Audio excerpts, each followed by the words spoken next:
Friends, welcome to my channel. आज की video में हम देखेंगे latest case law regarding GST on notice pay received from employee. तो लेटेस्ट केस लॉ में जो कि केरला हाई कोर्ट ने पास किया है, ये 7 दिसंबर को आया है। मेसर्स मन्नापुरम फाइनेंस लिमिटेड का है। इसमें बताया गया है कि जो नोटिस पे अगर एम्प्लॉय से रिसीव हुआ है तो उसमें जीएसटी लगेगा कि नहीं लगेगा। तो जो रेफरेंस लिया गया है वो सर्कुलर से लिया गया है, सर्कुलर नंबर 178/10/2022, जो कि 3 अगस्त 2022 को इशू हुआ था। इसमें स्पेसिफिकली पैरा 7.5 में बताया गया था फोर फीचर ऑफ सैलरी और payment of bond amount in the event of the employee leaving the employment before the minimum agreed period. इसकी इसमें जो जीएसटी की एप्लीकेबिलिटी होगी वो क्या होगी।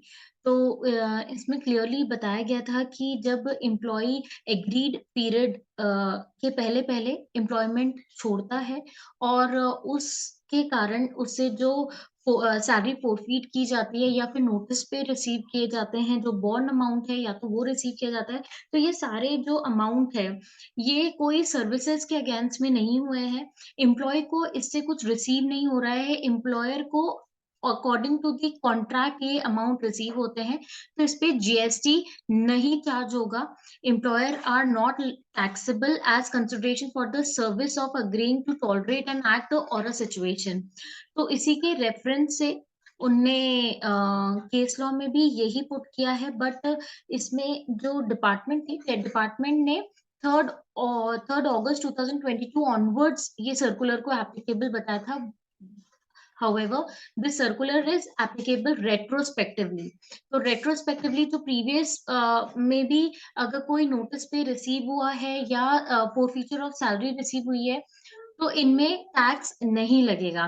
An employer carries out an elaborate selection process and incurs expenditure in recruiting an employee, invest in his training and makes him a part of organization prior to its process and business secrets in the expectation that the recruited employee would work for the organization for a certain minimum period.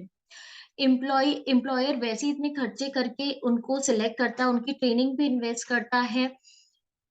Premature leaving of the employment result in disruption of work and undesirable situation. The provision of forfeiture of salary or recovery of bond amount in the event of the employee leaving the employment before the minimum agreed period are incorporated in the employment contract to discourage non-serious candidate from taking up employment. The said amount are recovered by the employer not as a consideration for tolerating the act of such premature quitting of employment, but as penalty for